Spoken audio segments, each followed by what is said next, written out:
Hello, my name is Catherine Moore, social worker, mom, coffee lover, and founder of Social Workers Rise, where we inspire social workers to connect, expand their knowledge, and change more lives than they ever thought possible. I'm so excited you found my podcast. We will talk everything social work on every level from micro to macro. We will hear the stories of social workers who are doing big things, learn new skills, and most importantly, give you actionable steps to make a difference today. Let's go.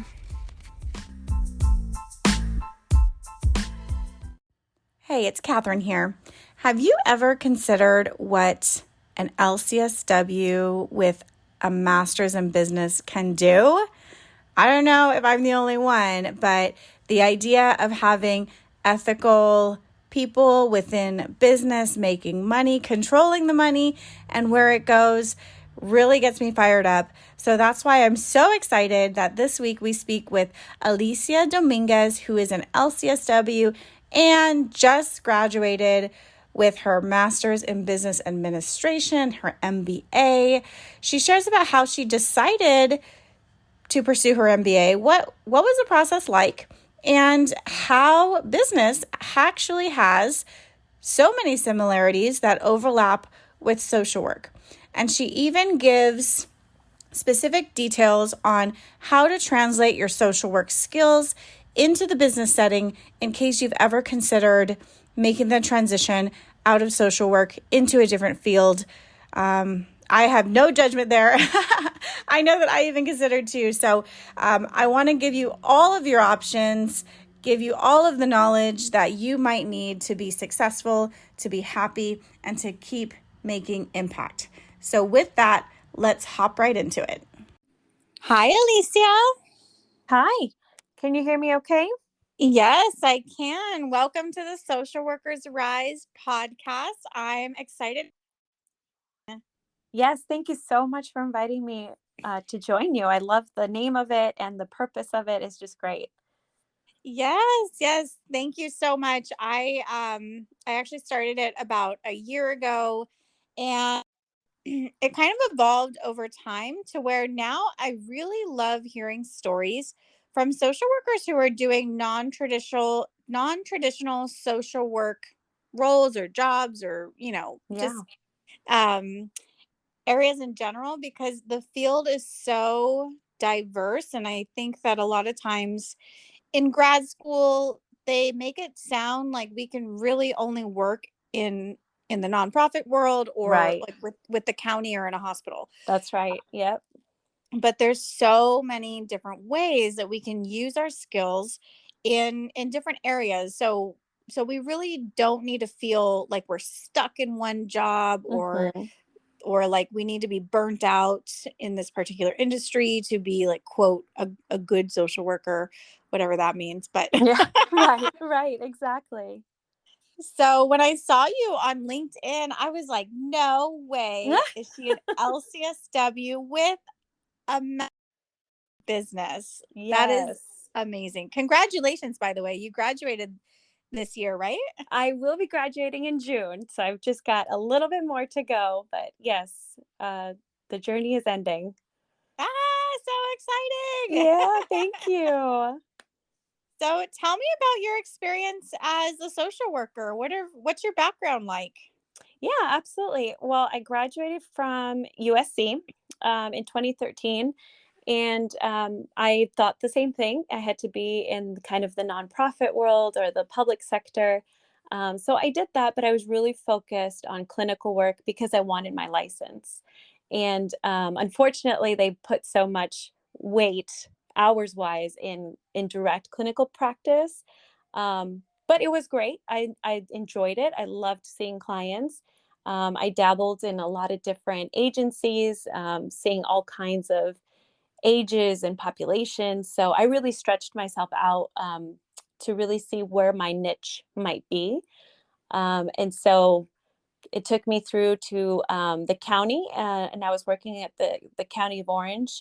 When I saw the MBA opportunity, it sounded like they wanted county workers to apply for their MBA through UC Irvine.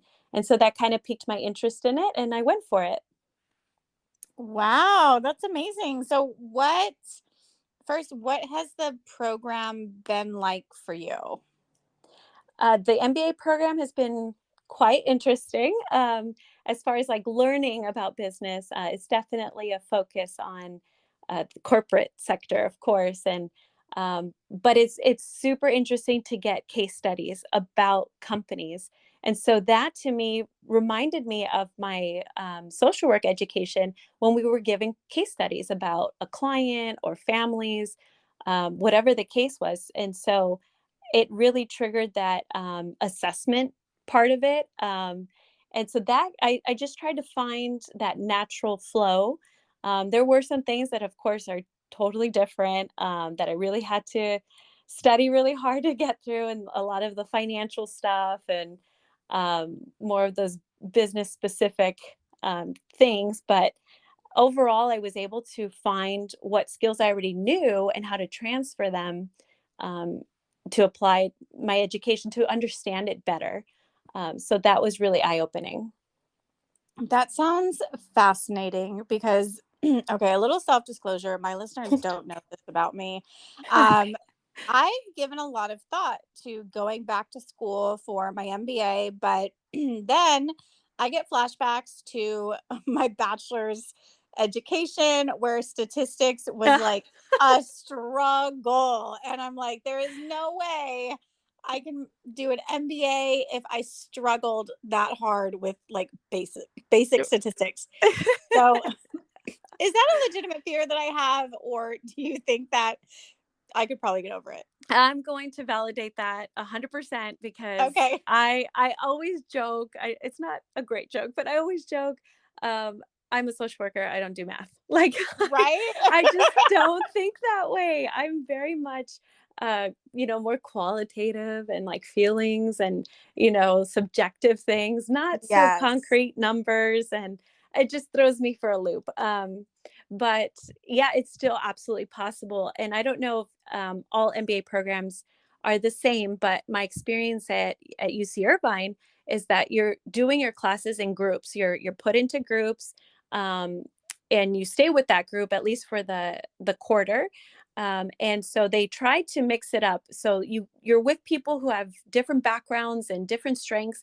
And so sometimes in those classes, you really lean on those people that are just financially minded, right? Like the accountant or something this is what they do and that they're comfortable. And so you rely on them to pull you through that, so it's not totally 100% you have to do it on your own. And that's how it is in business in real life. You have a team of people and you rely on your team for their specialty. So you need to know enough to be able to have a conversation about it, right? But at least you have someone to lean on, and it's not 100% on you to get it all. Okay. That makes me feel better. Thank you, Alicia. Yeah. um, yeah, that's really, really interesting that they have you do group work, which Yeah. makes sense. I remember I hated group work Yeah. in Hmm. college, but I mean, that's the real world. I mean, Yes. oftentimes, unless you're an entrepreneur, but even then, you likely will have a team at some point if you Hmm. are a business owner. So it's all about working in teams. Yeah. Um, how was that working in the group process in this new sort of like environment and new information? I absolutely loved it. So the specific program I was in is the fully employed MBA program. So it's part time. I did the hybrid option, so it's partly online, partly in person when it was in person. And so we all knew that we all worked, and we all worked in different fields and have different backgrounds. And so the engagement and the level of collaboration was incredible. I really, really appreciate it. It totally was a different feel from my MSW and being in group work and doing that. Because I think we're all doing the same thing and have expectations for each other, all on the same level. But here in the MBA, I had no expectations for someone else because they had a totally different background than I did. And so I came in only saying what I knew, what I could do well. And they relied on that. They're like, great, you can handle that. You take that. And this person takes that. And we were a team. And so it really fostered that collaboration more than kind of a competition, you know? Yeah, I love that. That's awesome. Yeah. So what now? What do you want to do with your MBA once? I feel like so many doors have opened, so many opportunities. I change my mind all the time, but it's great to know that there's so much flexibility. And this is something that drew me to my MSW in the first place, was because it's so versatile.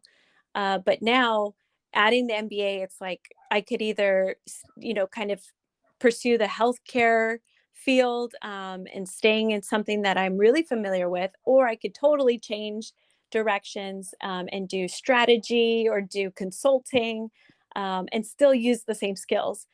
So there's so many opportunities out there, and preparing for my graduation, I'm just looking at all of them and just seeing what life has for me next. That is so exciting. Mm-hmm. Happy for you. Thank you. Thank you. That's really cool. So I'm wondering what skills do you see as an overlap between social work and business? Do you want to make your own podcast? Spotify has a platform that lets you make one super easily, then distribute it everywhere and even earn money all in one place for free. It's called Spotify for Podcasters.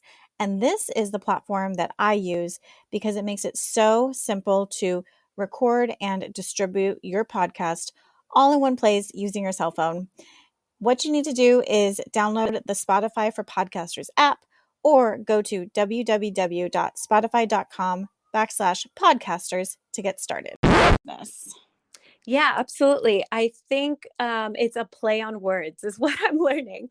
So there's certain terms that we use in social work and in the public sector that they mean the same things, but in different terms in the business world and corporate sector.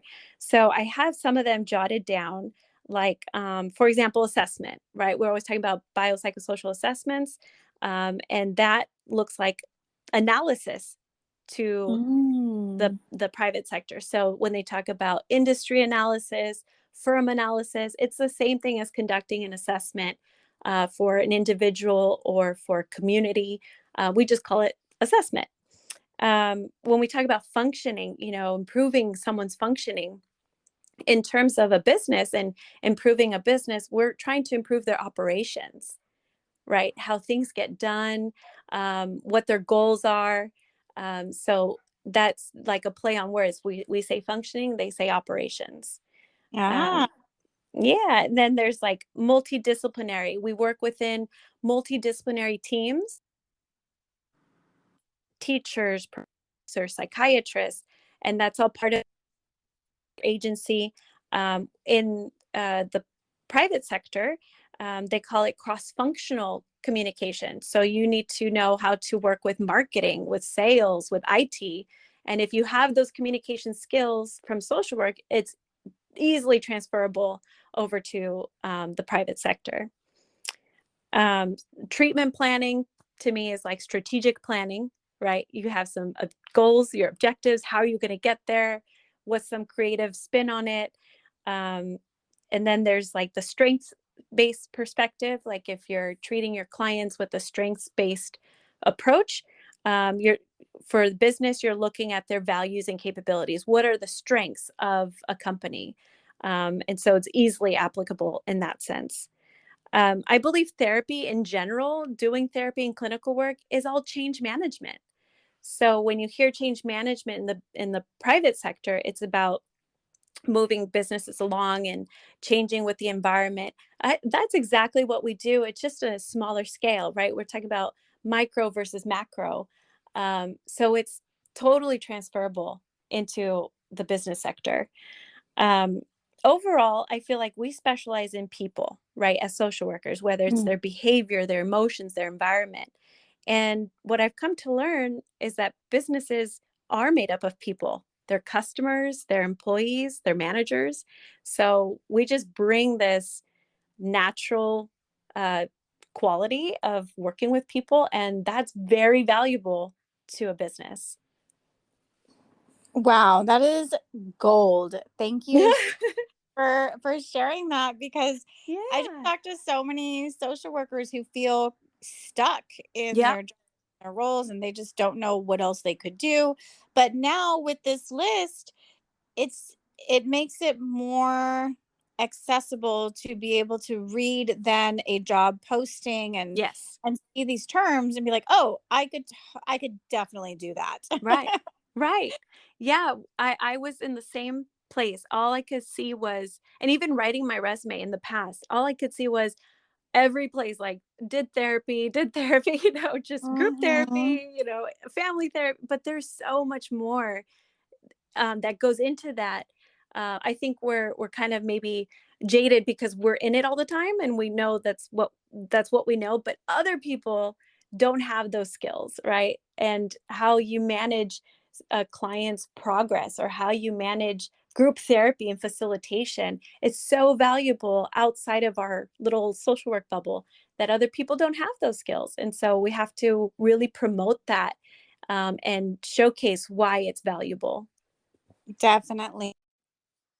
Some terms that kind of popped in my mind when you were talking is solution focus, because I do Mhm. solution focused short term therapy, Yep. which would be, I don't know what solution focus, problem solving. Mhm. Absolutely. Yes, and, that yeah. and then the other kind of thing that I was also thinking is that, working in groups in business, there's a lot of different personalities and Mhm. a lot of different conflicts, which we are very good at conflict management. Exactly. Yes. Would that Yes. be another skill that we could maybe that would be worth mentioning or highlighting? Oh, absolutely. Yeah, definitely. You can say with, in business, you could work for a company in terms of helping them with their customers, or something more internal and helping them with their employees, right? And so, like something like conflict management is critical in making sure that there's good managers and employee relationships, how to address conflict, how to address change when a CEO changes. So all of that is, sometimes they'll call in consultants for that, and sometimes they have internal consultants. And that's definitely something that is transferable and that you could do within a company. Mm-hmm. Yeah. The other job description I've seen a lot is diversity and cultural management or inclusion or something. Hmm. Do you what is that about? What would that person do? Do you have any insight on that? The diversity and inclusion, I've seen that too in equity. I think this is a new push to make sure that businesses are being fair and being um, have like a culturally diverse workforce. And so I haven't seen exactly different types of like specific jobs for it. I mean, I've seen the listings, but nothing. It's kind of broad. And I think our work in social work and working with diverse populations is incredibly valuable to that. I think that's almost exactly what we do. It's just understanding what that looks like in terms of policies within a company, right? Hiring, firing, any benefits that they have laid out. So it's understanding how that overlaps to making sure that they're following their plan to be diverse and inclusive, and treating everybody equally. Mm-hmm. Okay. Cool. Well, thank you for answering that. Yeah. And my other question too. So, um, last week, if you go back and listen to the episode last week, you will hear me speak with Tiffany about, being an entrepreneur and expanding on your skills. So, this question, trailing off of that conversation that you can go back and listen to, but Hmm. um, if we are starting our own business, right? If we want to be business owners or start a side hustle, is there a way that we could maybe tap into the business world to partner or to bring in some sort of um, some dollars, let's be honest, bring Yeah. some money that we can use for marketing or for growing or for starting our business. Is there any way that we could do that, or any tips that you might have for us?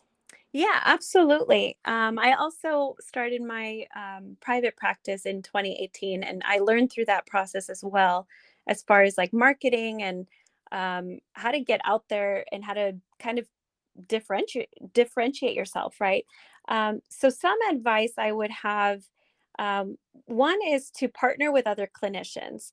I'm a huge believer in not seeing other clinicians as the competition, because we all max out our caseload, right? And we all need someone to Mhm. refer to. And there's a huge value in that partnership.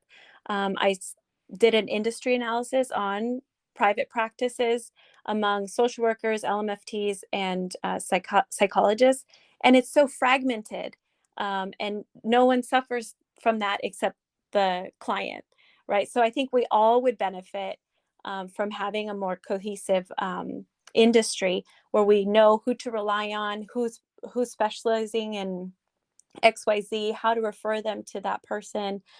So I would really advocate for a partnership with other clinicians. Differentiating yourself would be another tip. Looking for in that process, looking for the gaps. So when I started my private practice, I had a huge passion for substance use treatment, um, but I knew there was a lot already for the individual who was struggling with substance use. What I had trouble finding was help for those family members. Like they were the ones left without the treatment, right? Mhm. So that was a gap that I saw I could fill and say, okay, I'm going to focus on the spouses, parents, children of people who are in recovery or struggling with recovery or whatever the case is.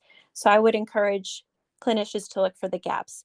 Right now, there's a growing movement of social enterprises and social impact in the private sector. So you might hear more of this, where companies are looking to give back to their community or increase awareness of mental health, whether it's within their employees or externally into the community. So that's, I think, a huge opportunity for private practice clinicians to jump on. It's like thinking about your ideal client. Who's your ideal client and what businesses are they interacting with? And then go after those businesses and say, hey, I know your customers, and I can help with this, or show them the value that you bring in treating their customers so that they continue to have customers. And I think that's a really creative way to start building partnerships and potentially sponsorships with businesses. Oh yeah, those are really good tips. And for the last part, you're essentially creating your own job, like saying, Yes. do this for you. That's really good. And I want to go back to like a huge bomb that you dropped, and you kind of brushed over it about you did some, what was it, market research about private practice with LCSWs, LMFT. What is that about? Tell me about that. Yes, yes. Well, with the group practice I work for now, uh, we wanted to understand the industry. So I went ahead and researched that, and I found that it's a fragmented industry, which means that there's a lot of sole proprietorships, right? There's a lot of little practices and some big practices, and no one has. There's no one agency or company that has more than 5% of the market share. So that means it's kind of easy to get into, right? There's not a whole lot of rivalry, or um, there's a lot of choice for the customer. But along with that is the difficulty right now the client has in finding someone who is available, taking new clients, and treats what they need specifically. So that's a huge gap right now in our industry, is helping them make that link. Um, and making it more accessible, or know where to go, right? We just have private practices all over in all different corners, and still clients don't know where to go or who to talk to or how to locate them. But that's what I found out in my industry analysis. Oh, that's fascinating. And that makes sense. And I have heard stories from people where they branch out and they say therapist, and it didn't work, and Mm-hmm. give up. Mm-hmm. Absolutely. And it breaks my heart because I Yeah. know how diverse our cohort of fellow therapists are. I mean, Right. you can find somebody in in any language, in any niche that you want. Um, anywhere from addictions to Mm-hmm. sex therapy to counseling, marriage, Yeah. so many different areas that I'm like, oh, don't give up. I know. Yeah, that's why I think that partnership is so critical because we would benefit the client more so if we had a tighter partnership with each other, right? Like Yeah. I'll specialize in substance use and you might do um, something else, some like marriage family therapy or something, and they need help with their kids, and so we can coordinate, right? And say like, here's a listing of 3 other professionals that I know of that are open right now that take your insurance, and Hmm. really understanding their needs and helping them meet their needs. Yes, for sure. Oh my gosh, especially with this new almost a new awareness or appreciation for mental health Yes. um pandemic brought about, that we're more open. We're becoming more open, and therapy is becoming less stigmatized in some Hmm. areas, which is really hopeful to see for me. I don't know if you've noticed the same thing. Yes, absolutely. And I have on my LinkedIn, I follow the Harvard Business Review, and they have articles very frequently about mental health in the workplace, and how it's important for business to acknowledge that that happens. It affects the way people work, their attendance at work, and then, of course, this whole transition working from home. Um, while ideal in a lot of areas, it was also negatively impactful in other areas. And so that's important to consider that and look at that and understand what is it that employees and customers need when they're struggling with mental health. Mhm.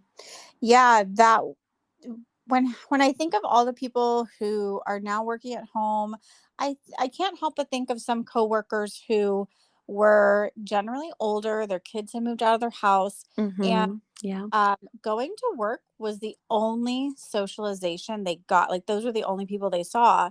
And so, and I would ask them like, "Oh, what'd you do this weekend?" Like, "Oh, nothing. Just Mm-hmm.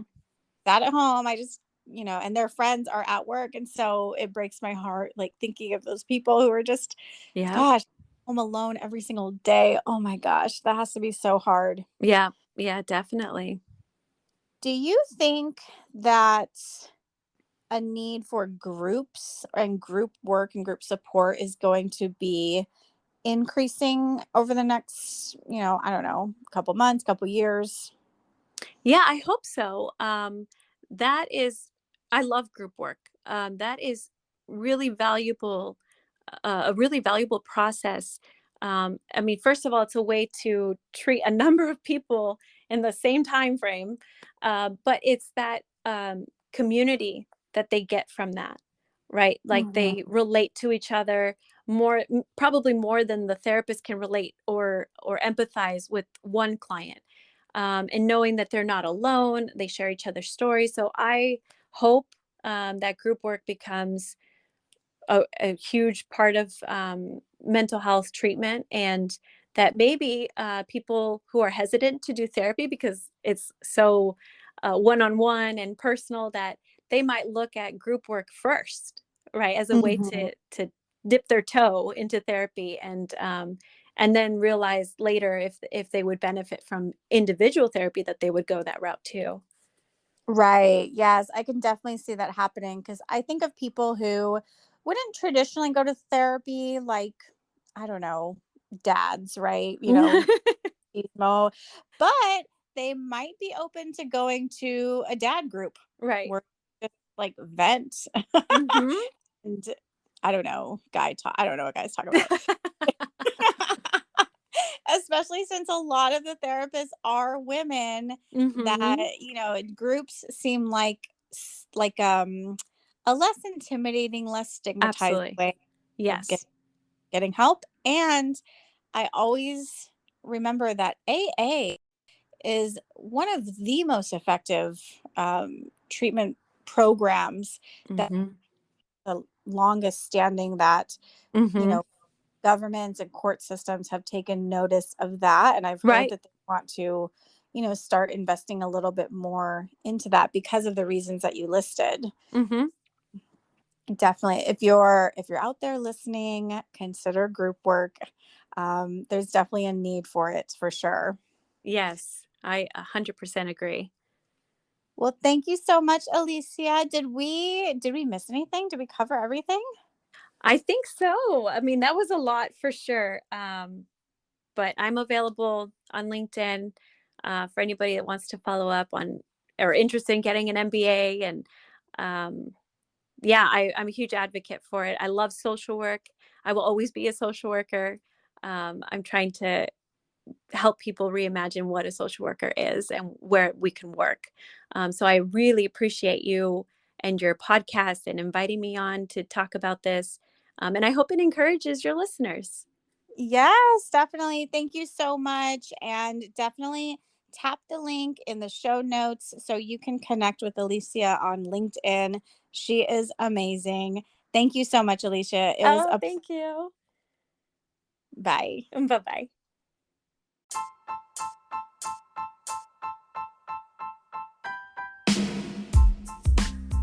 Thank you so much for listening to another episode of Social Workers Rise.